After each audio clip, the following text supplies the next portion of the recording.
और कुल मिलाकर 9 वॉर फ्रंट्स इस वक्त दुनिया भर में एक्टिव नजर आते हैं। ऐसे वक्त में जब लगातार विश्व युद्ध तृतीय का जिक्र किया जा रहा है, रूस की तरफ से तो बार बार किया जा रहा है, ये 9 वॉर फ्रंट अपने आप में बहुत अहम है। वॉर के 9 फ्रंट, तबाही ही तबाही। ये देखिए, पहला वॉर फ्रंट है रूस वर्सेस यूक्रेन का वॉर फ्रंट, और यहां फरवरी 2022 से युद्ध जारी है। 3 साल से ज्यादा का वक्त बीत गया है।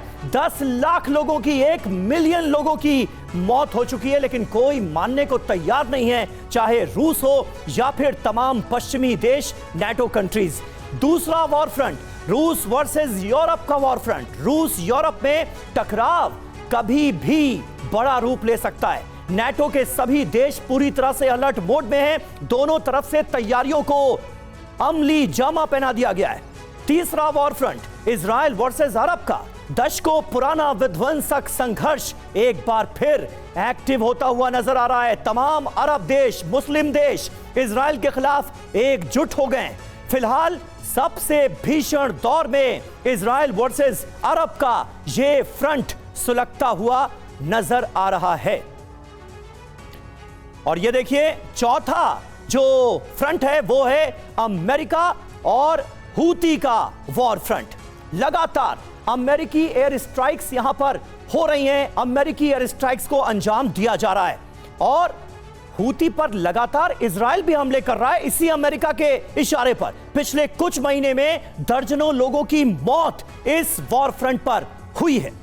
पांचवां वॉर फ्रंट अमेरिका और ईरान का। ईरान के परमाणु हथियार अमेरिका के निशाने पर, और इसीलिए हमला भी किया गया था। एटमी साइट पर हमले हुए, दोनों तरफ से वार्निंग जारी की गई और अमेरिका और ईरान के बीच फाइनल जंग होते होते रुकी।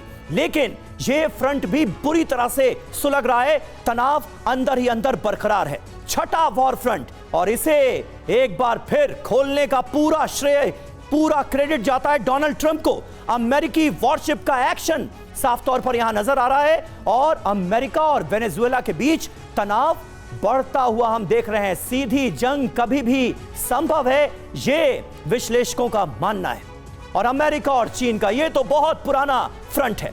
दक्षिण चीन सागर में एक बार फिर तनाव बढ़ता हम देख रहे हैं। नौसैनिक टकराव के हालात यहां पर इस फ्रंट पर बनते नजर आ रहे हैं। और आठवां वॉर फ्रंट चीन वर्सेस ताइवान का।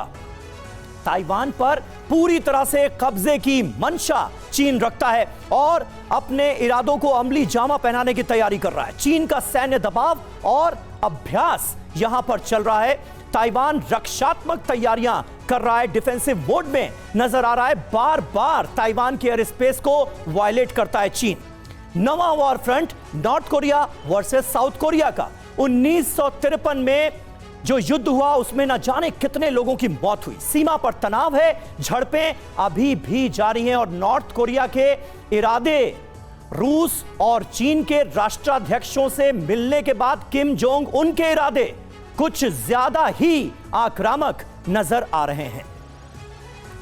तो दुनिया के अलग अलग हिस्सों में वॉर के ये जो 9 फ्रंट्स हैं वो हमने आपके सामने रखे और इन तमाम वॉर फ्रंट्स पर तनाव बढ़ता हुआ आज की तारीख में हम देखते हैं। होने क्या वाला है ये अपने आप में वो बड़ा सवाल है जिस पर हम करेंगे चर्चा। हमारे साथ कुछ बहुत खास मेहमान इस वक्त मौजूद हैं। मेजर जनरल वी के दत्ता हमारे साथ मौजूद हैं, ग्रुप कैप्टन डॉक्टर डी के पांडे हमारे साथ मौजूद हैं और डॉक्टर संदीप त्रिपाठी विदेश मामलों के जानकार भी हमारे साथ मौजूद हैं। सबसे पहले डॉक्टर संदीप, शुरुआत में आपसे करना चाहूंगा, ये 9 फ्रंट्स हमने सामने रख दिए अपने दर्शकों के पूरी डिटेल के साथ। क्या एक बार फिर तृतीय विश्व युद्ध के आसार बनते हुए नजर आ रहे हैं? और ये जो 9 वॉर फ्रंट्स हैं, इनमें से वो कौन कौन से ऐसे वॉर फ्रंट्स हैं जो उसके लिए जिम्मेदार हो सकते हैं अगर वर्ल्ड वॉर 3 की नौबत आई? आपको क्या लगता है, आकलन क्या है?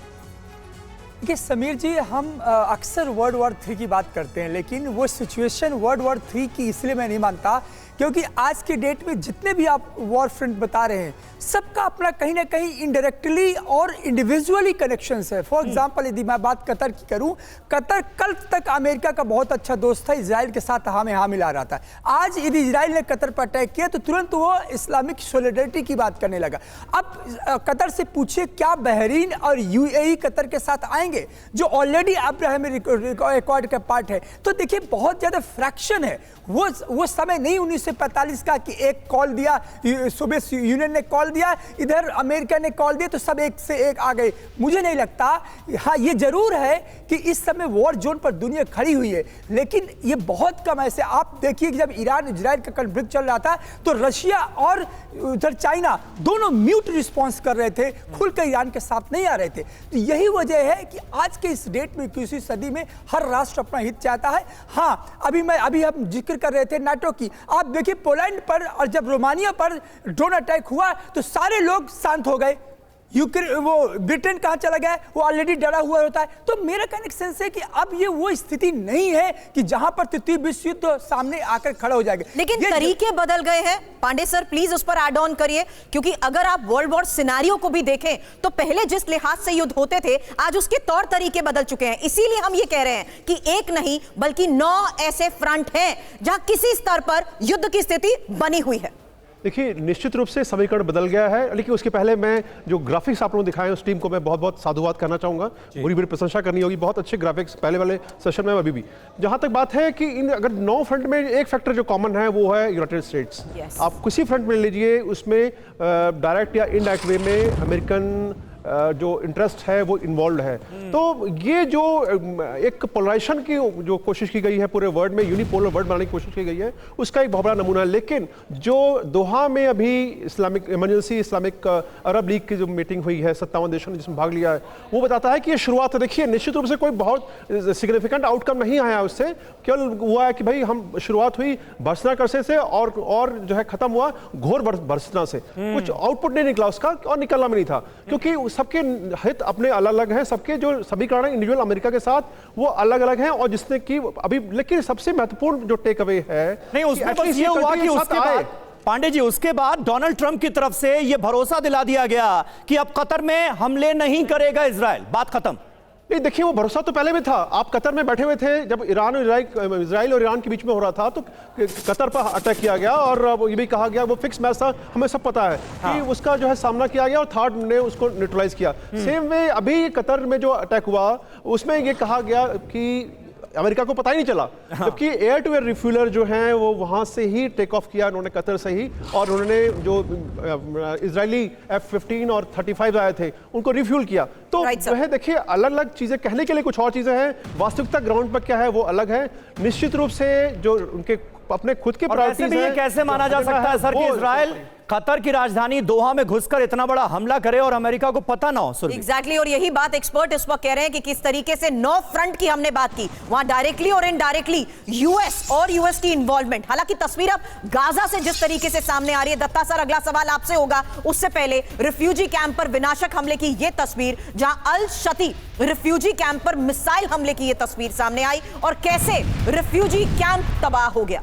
हालांकि गाजा के इस फ्रंट पर लगातार हो रहे हमलों के बीच इजराइल का और बड़े स्तर पर एक्टिव हो जाना और यूएस का कुछ महीने पहले इसको लेकर भी बयान समीर सामने आया था, लेकिन उससे पहले फिलहाल ये तस्वीर रिफ्यूजी कैंप पर हमले की।